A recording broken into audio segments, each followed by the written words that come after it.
سيدا وكو ديار ما هو كان مزيد دابش كان فينا دورو بري آخره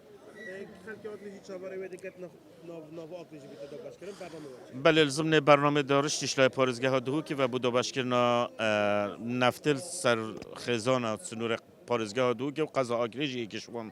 جهانه ما دست دابش کردن آگری سن نحیا دینار تب گندت خوبه یا خلاص بوی نحیا بجیل بگندت خوبه یا خلاص بوی نوکه دابش کردن یا سنور نحیا گردسینه همشه بجن کنیزی که تقریبا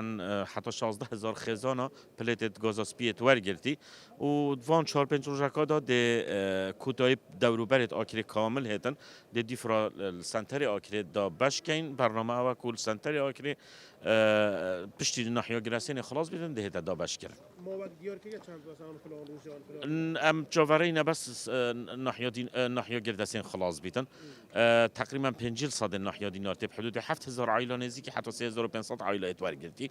وان روز دهاتی دا اگر خلاص بودید دست دا بشکن پلیت